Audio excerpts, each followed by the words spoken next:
আসসালামু আলাইকুম দর্শক। লন্ডন থেকে স্বাগত জানাচ্ছি আমি কাজী হেমায়েতুদ্দিন মিশন এবং সমসাময়িক বাংলাদেশের রাজনীতি এবং ভূরাজনীতি নিয়ে আমাদের সঙ্গে আলোচনায় আজকে অতিথি হিসাবে আছেন মনোজ দাসের প্রীতি ও শুভেচ্ছা নিন। হিন্দিতে একটা খুব চেনা প্রবাদ বা বাগধারা আছে, সেটা হলো নেহেলে পে দেহেলা। এর সোজা বাংলায় মানেটা হলো দাঁত ভাঙা জবাব দেয়া। এটাকে অনেকটা আমরা আমাদের এতে বলতে পারি, মানে একটা চালের ওপরে আর একটা বড় চাল দেয়া। আর বাংলাতে এর আর একটা অর্থ করে নেওয়া যায়, তুমি যদি যাও ডালে ডালে, আমি যাব পাতায় পাতায়। তো এই নহলে পে দেহলা এইটা দিয়ে দিল ভারত। কিভাবে দিল জানেন? যে আপনারা কয়েকদিন আগে তারেক রহমান, বাংলাদেশের প্রধানমন্ত্রী, তিনি গিয়েছিলেন চীন সফরে। মালয়েশিয়া সেরে চীনে গিয়েছিলেন সফর করতে, এবং সেখানে চীনের সঙ্গে অনেকগুলো চুক্তি হয়েছে, বেশ কিছু মৌ স্বাক্ষর হয়েছে। খবর আসছে চুক্তি না হলেও কথাবার্তা এগিয়েছে তিস্তা বাঁধ প্রকল্প নিয়ে, লালমনিরহাট বিমানবন্দর আধুনিকীকরণ করা নিয়ে, মোংলা বন্দর সেটা নিয়ে, এবং আরও অনেক বিষয় নিয়ে হয়েছে। কিন্তু এটা অনেকেই মনে করছিল চীন এবং বাংলাদেশ যে ভারতের ওপরে এর একটা খুব বড় প্রভাব পড়বে। ভারতের ওপরে কেন প্রভাব? তার কারণ হচ্ছে, আপনারা জানেন, যারা ভূ রাজনীতির খবর রাখেন তারা জানেন যে চীন স্ট্রিং অফ পার্লস, মানে মুক্তোর মালা দিয়ে ভারতকে ঘিরে রাখার চেষ্টা করেছে। আর ভারতও তার ডায়মন্ড নেকলেস দিয়ে আবার চীনকে ঘেরার চেষ্টাও করেছে। এই প্রক্রিয়া চলমান। এই চলমান প্রক্রিয়ার মধ্যে বর্তমানে উঠে এসছে আমাদের বাংলাদেশ এবং চীন, এই দুজনের চুক্তির কথা, এদের প্রণয়ের কথা। আর এর পাল্টা চাল দিয়ে দিল ভারত। কিভাবে? সেটা হচ্ছে ভারতের প্রধানমন্ত্রী নরেন্দ্র মোদী এই মুহূর্তে তিনি আছেন ইন্দোনেশিয়া সফরে আছেন। এই ইন্দোনেশিয়া সফরে গিয়ে তিনি কিছু চুক্তি করেছেন। এই চুক্তিগুলো যদি একবার তাদের দিকে নজর দিই তাহলে দেখতে পাবো যে এটা কিভাবে চীনের দুশ্চিন্তার কারণ হয়ে গেছে এই চুক্তিগুলো। এই জন্যই বলেছি নেহেলে পে দেহেলা। আসবো সেই আলোচনায়। প্রধানমন্ত্রী নরেন্দ্র মোদীর ইন্দোনেশিয়ার সফরে ভারত ও ইন্দোনেশিয়ার মধ্যে স্বাক্ষরিত হয়েছে প্রায় $630 মিলিয়ন মূল্যের প্রতিরক্ষা চুক্তি। ভারতের অস্ত্রের কোনো দাম নেই বাংলাদেশের কাছে, বাংলাদেশ সেইটাই মনে করে যে চীনের অস্ত্রের খুব দাম। কিন্তু ইন্দোনেশিয়া তারা কিনছে ভারতের কাছ থেকে এই বিরাট মূল্যের অস্ত্র, $630 মিলিয়ন এই মূল্যের অস্ত্র ভারতের কাছ থেকে কিনছে। অস্ত্রের মধ্যে কি আছে? ব্রহ্মস। ফিলিপাইন এবং ভিয়েতনাম এর আগে ভারতের কাছ থেকে ব্রহ্মস মিসাইল নিয়েছে। এরপরে ইন্দোনেশিয়া হলো তৃতীয় আসিয়ান কান্ট্রি যারা ভারতের কাছ থেকে বিশ্বের অন্যতম দ্রুতগামী এই সুপারসনিক ক্রুজ মিসাইল কিনছে। প্রাথমিকভাবে 2টি ব্যাটারি কিনছে। এই মিসাইলগুলো সমুদ্রের উপকূল রক্ষা এবং যুদ্ধজাহাজে মোতায়েন করা হবে। দক্ষিণ চীন সাগরে চীনের একচেটিয়া আধিপত্য এবং আগ্রাসনের জবাবে ইন্দোনেশিয়া তাদের সামুদ্রিক সীমানা সুরক্ষিত করতে এই মিসাইল ব্যবহার করবে। ব্রহ্মস মিসাইল তার কি ক্ষমতা সেটা অপারেশন সিন্দুরে দেখা গেছে। এছাড়া ইন্দোনেশিয়া কিনছে ভারতের থেকে অস্ত্র নামে এটা হচ্ছে ভারতের নিজস্ব প্রযুক্তিতে তৈরি একটা বিয়ন্ড ভিজুয়াল রেঞ্জ বিভিআর গোত্রের অস্ত্র মিসাইল। আকাশ থেকে আকাশে আঘাত হানার মিসাইল এটা। ইন্দোনেশিয়ার বিমান বাহিনীতে থাকা রাশিয়ান সুখোই যুদ্ধ বিমানের সঙ্গে এটি যুক্ত করা হবে। এই প্রথম ভারত এই মিসাইলটি কোনো দেশে রপ্তানি করছে, ইন্দোনেশিয়া প্রথম কান্ট্রি। এটা বোঝা যায় ভারতের ক্রমবর্ধমান প্রতিরক্ষা শক্তির প্রমাণ এটা। এছাড়া অস্ত্র ছাড়া আর কি হয়েছে? আর যে চুক্তিটা হয়েছে সেটা হচ্ছে ইন্দোনেশিয়ার একেবারে মালাক্কা ওপরের দিকে মালাক্কা প্রণালীর একেবারে মুখে সাবাং বন্দর, সেই বন্দর সেইখানটায় হচ্ছে, এই বন্দরটি ইন্দোনেশিয়া যা কিনা সমুদ্রের সুমাত্রার উত্তর প্রান্তে ওয়ে আইল্যান্ডের কাছে অবস্থিত। এটা হচ্ছে মালাক্কা প্রণালীর চোক পয়েন্ট যদি বলা হয় তাহলে এইটা। মালাক্কা প্রণালী হলো বিশ্বের অন্যতম ব্যস্ততম এবং গুরুত্বপূর্ণ নৌপথ। চীনের আমদানি করা অপরিশোধিত তেলের প্রায় ৮০ থেকে ৯০% তেল এবং সামগ্রিক বাণিজ্যের একটা বিরাট অংশ এই মালাক্কা প্রণালী বা স্ট্রেট অফ মালাক্কা দিয়ে যায়। হরমুজ প্রণালীর যত গুরুত্ব, মালাক্কা প্রণালীর গুরুত্ব চীনের কাছে তার কয়েক গুণ। এবং এর মুখেই এই জন্যই এটাকে বলা হয় চীনের, যেটা মালাক্কা ডিলেমা বলা হয়। চীন সবসময় ভয় পায় যে কোনো যুদ্ধের পরিস্থিতিতে শত্রুপক্ষ যদি এই প্রণালী বন্ধ করে দেয় তবে চীনের অর্থনীতি সচল রাখা অসম্ভব হয়ে পড়ে।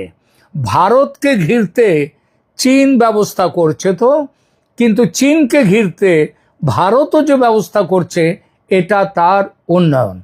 তাহলে এইবার বলি ওই সাবাং বন্দর যেটার কথা শুরু করলাম, ভারত ও ইন্দোনেশিয়া যৌথভাবে ঠিক করেছে, চুক্তি করেছে এই সাবাং বন্দরের উন্নয়ন করবে। এটা মালাক্কা প্রণালীর ঠিক প্রবেশদ্বারে অবস্থিত। এখানে ভারতের উপস্থিতি মানেই চীনের প্রধান বাণিজ্য পথের ওপর সরাসরি নজরদারি করার ক্ষমতা অর্জন করা। সাবাং বন্দর এবং গ্রেট নিকোবর প্রজেক্ট, ভারতের মধ্যে গ্রেট আন্দামান অ্যান্ড নিকোবর আইল্যান্ডসে যে গ্রেট নিকোবর প্রজেক্ট, এই দুটো খুব কাছাকাছি। দুটোর মধ্যে ১০০ নটিক্যাল মাইলেরও কম দূরত্ব। ভারতের নিজস্ব গ্রেট নিকোবর প্রজেক্ট, যেখানে একটি বিশাল ট্রান্সশিপমেন্ট পোর্ট এবং সামরিক ঘাঁটি তৈরি হচ্ছে, এবং ইন্দোনেশিয়ার সাবাং বন্দরের মধ্যেকার দূরত্ব যেটা বললাম ১০০ নটিক্যাল মাইলেরও কম। এই দুটি অবস্থান মিলে মালাক্কা প্রণালীর উত্তর প্রবেশদ্বারে একটি কৌশলগত কাঁচি বা স্ট্র্যাটেজিক স্কুইজ, মানে দুদিক থেকে ঘিরে ধরার ফেলার মতো অবস্থান তৈরি করে ফেলেছে ভারত। ভারতীয় নৌবাহিনী এখন গ্রেট নিকোবর এবং সাবাং এই দুটো উভয় প্রান্ত থেকেই মালাক্কা প্রণালীতে প্রবেশ বা প্রস্থান করা যে কোনো চীনা যুদ্ধজাহাজ বা সাবমেরিনের ওপর সব সময় নজরদারি চালাতে পারবে। চীন আসছিল না তিস্তায় কাজ করে চিকেন নেকের ওপরে নজরদারি রাখবে, তো চীনের ওপরে নজরদারি তার থেকে বেশি করা হয়েছে। একটু ছবিটা দেখাই আপনাদের মালাক্কা প্রণালী, তাহলে গ্রেট নিকোবর, তাহলে পরিষ্কার হবে আরো ব্যাপারটা। দেখুন এই হচ্ছে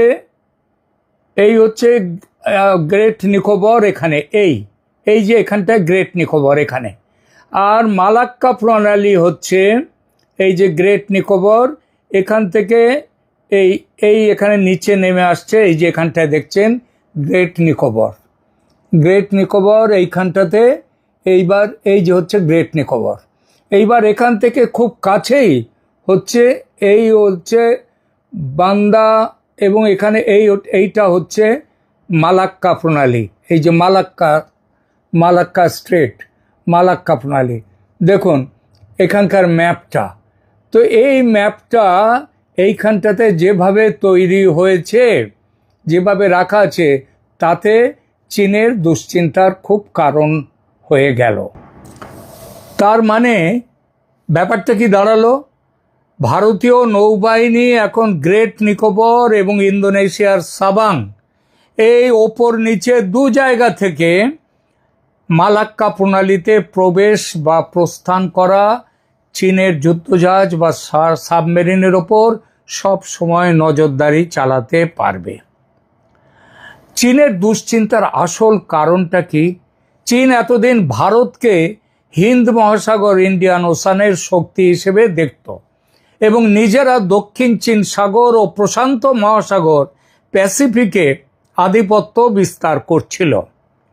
কিন্তু এই চুক্তির মাধ্যমে ইন্দোনেশিয়া ভারত সরাসরি চীনের ঘরের দোরে সেখানে পৌঁছে গেল।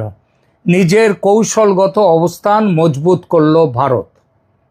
ভারতকে ঘিরে বেলার যে নীতি চীন নিয়েছিল, ওই যে স্ট্রিং অফ পার্লস যার কথা বললাম, চীন যেভাবে ভারতের চারপাশে স্ট্রিং অফ পার্লস নীতি বা বিভিন্ন দেশে বন্দর তৈরি করে ভারতকে ঘিরে ফেলছিল, শ্রীলঙ্কায় হাম্বানটোটা, বাংলাদেশে চট্টগ্রাম এবং মংলা বন্দর ইত্যাদি, এরকম সবগুলো। তারপরে এদের কাছে হচ্ছে ওখানে থাইল্যান্ডে, মায়ানমারে সেখানে বন্দর কিনে নিয়ে নিচ্ছে। তো সেইটা যেভাবে ঘিরছিল ভারতকে, ভারত এখন করছে কি, ইন্দোনেশিয়া, ফিলিপাইন্স এবং ভিয়েতনামের সাথে জোট বেঁধে চীনকে উল্টো চাপে ফেলে দিচ্ছে। নৌবহরের ওপর চাপ কীরকম? ভারত মহাসাগরে চীনের পিপলস লিবারেশন আর্মি বা নেভি, যেটা তার নাম plan People's Liberation Army navy, তার আনাগোনা রুখতে এই ভারত ইন্দোনেশিয়া অক্ষ যে জোটটা হলো, এটা অত্যন্ত কার্যকর ভূমিকা নেবে। আসিয়ান অঞ্চলে ভারতের প্রভাব এর ফলে ভীষণভাবে বেড়ে গেল। ইন্দোনেশিয়া দক্ষিণ পূর্ব এশিয়ার সবচেয়ে বড় অর্থনীতি, এটা মাথায় রাখবেন, এবং মুসলিম প্রধান দেশ। তাদের সাথে ভারতের এই স্তরের সামরিক ও কৌশলগত পার্টনারশিপ চীনের অর্থনৈতিক ও সামরিক দাদাগিরির বিরুদ্ধে একটা শক্তিশালী আঞ্চলিক প্রতিরোধ গড়ে তুলল। সংক্ষেপে বলতে গেলে এই সফর এবং চুক্তিগুলোর মাধ্যমে ভারত ও ইন্দোনেশিয়া 21 শতকের ইন্দো প্যাসিফিক অঞ্চলের নিরাপত্তা সমীকরণ চিরতরে বদলে দিল, যা নিশ্চিতভাবেই চীনের বেজিংয়ের ঘুম উড়িয়ে দেওয়ার জন্যে যথেষ্ট। এবার এর সাথে আর একটা জিনিসকেও আপনাদের সামনে নিয়ে আসছি, সেটা হচ্ছে কয়েকদিন আগেই জাপানের প্রধানমন্ত্রী সানায়ে তাকাইচি তিনি ভারত সফর করেছেন এবং ভারতের প্রধানমন্ত্রী নরেন্দ্র মোদীর সাথে 16তম ভারত জাপান বার্ষিক শীর্ষ সম্মেলনের যে চুক্তিগুলো হয়েছে তাকে নিঃসন্দেহে ভারতের ভূ রাজনৈতিক প্রভাব বিস্তারের একটি কম্প্রিহেন্সিভ স্ট্র্যাটেজিক এক্সপ্যানশন বা কৌশলগত সর্বাত্মক বিস্তার বলা যায় নিঃসন্দেহে। কেন? ইন্দোনেশিয়ার সাথে ভারতের চুক্তিটি যদি চীনের জন্য সামুদ্রিক পথে চোক পয়েন্ট বা ফাঁদ তৈরির অস্ত্র হয়, তবে জাপানের সাথে চুক্তিটা চীনের চারপাশ জুড়ে একটা শক্তিশালী অর্থনৈতিক ও সামরিক বেষ্টনী গড়ে তোলার সমান। কেন এটা একটা সর্বাত্মক বা কম্প্রিহেন্সিভ কৌশলগত বিস্তার, তা কয়েকটা মূল কারণের মাধ্যমে আপনাদের বোঝানোর চেষ্টা করছি। আমার কথাটা আমি বলছি। এক হচ্ছে, প্রথমবার যৌথ প্রতিরক্ষা উৎপাদন করবে ভারত আর জাপান একসাথে। এতদিন ভারত ও জাপানের সামরিক সম্পর্ক ছিল কেবল যৌথ মহড়া, যেমন মালাবার বা ধর্ম গার্ডিয়ান ইত্যাদি, এবং আলোচনার মধ্যে সীমাবদ্ধ ছিল। কিন্তু 2026 সালের এই সামিটে এক ঐতিহাসিক বাঁক এলো। কীরকম? Unicorn project. ইউনিকর্ন প্রজেক্ট হলো ভারত ও জাপান যৌথভাবে নৌবাহিনীর যুদ্ধজাহাজের জন্য তৈরি করছে।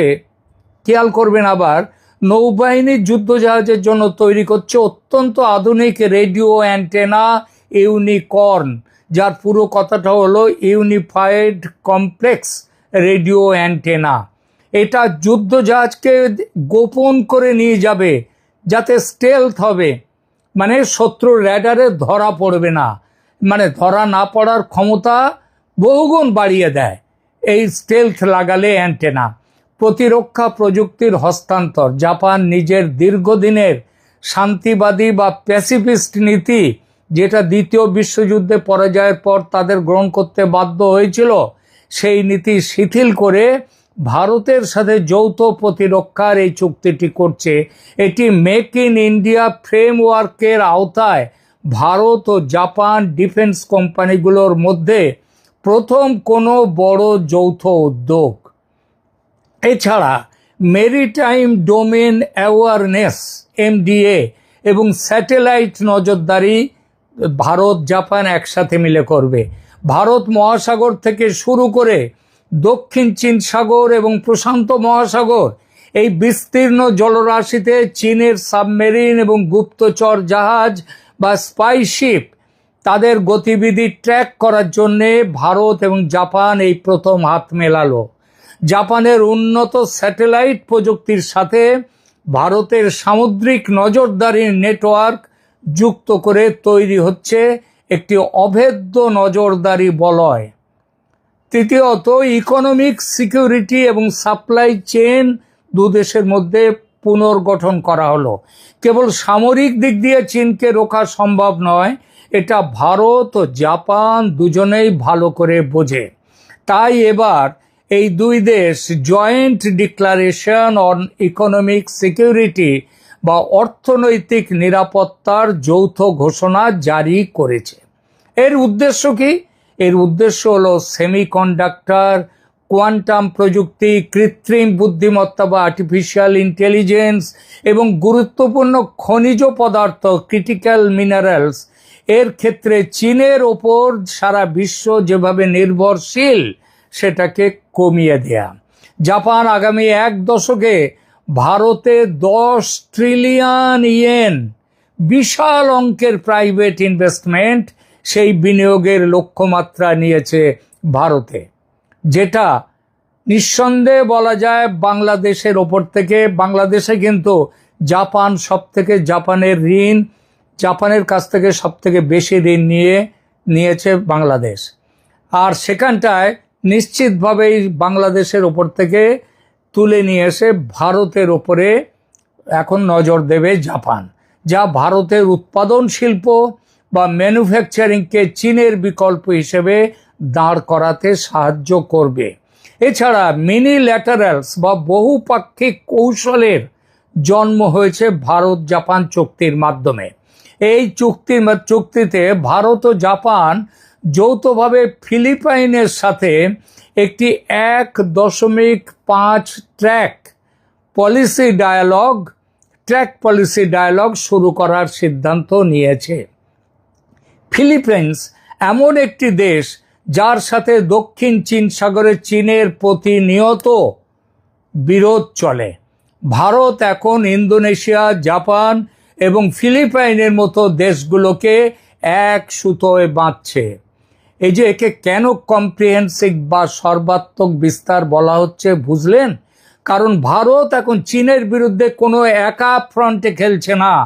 ভারত মহাসাগরে ইন্দোনেশিয়ার সাবাং বন্দর, ভারতের গ্রেট নিকোবর প্রজেক্ট যদি চীনের বাণিজ্য পথ আটকে দেওয়ার ক্ষমতা রাখে ওয়েস্ট ফ্রন্টে, তবে ইস্ট ফ্রন্টে জাপানের সামরিক ও অর্থনৈতিক প্রযুক্তি এবং ফিলিপাইনের সাথে জোট চীনকে তার নিজের ঘরের কাছে ব্যস্ত রাখবে।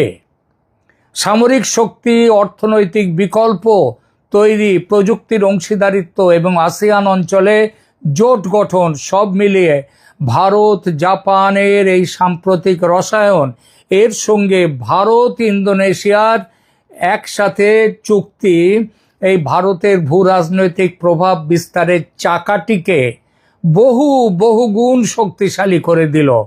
কোয়াড, যার মধ্যে ভারত, জাপান, আমেরিকা, অস্ট্রেলিয়ার জোট তো আছেই, তবে দ্বিপাক্ষিক স্তরে ভারত জাপানের এই গভীরতা বেজিংয়ের ওপরে কৌশলগত চাপ অনেক গুণ বাড়িয়ে দিয়েছে, এটা বলা যায়।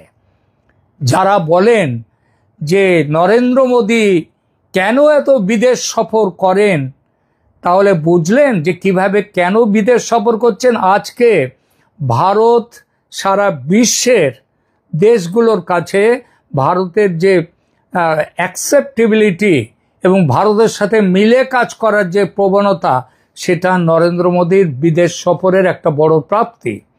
আজকে দেখুন ইন্দোনেশিয়ার সাথে যেভাবে চুক্তি করলেন, ভিয়েতনাম, ফিলিপিন্স, জাপান, একেবারে চারদিক দিয়ে এখন চীনের ঘরের দরজার গোড়ায় ভারত চ্যালেঞ্জ ছুড়ে দিয়েছে। এটাই আজকের, এই জন্যই বললাম নহলে পে দহলা, তুমি চলো ডালে ডালে, আমি চলি পাতায় পাতায়।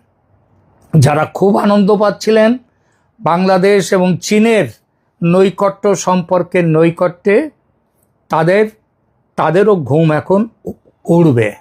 এখনকার মতো রাখছি, ধন্যবাদ।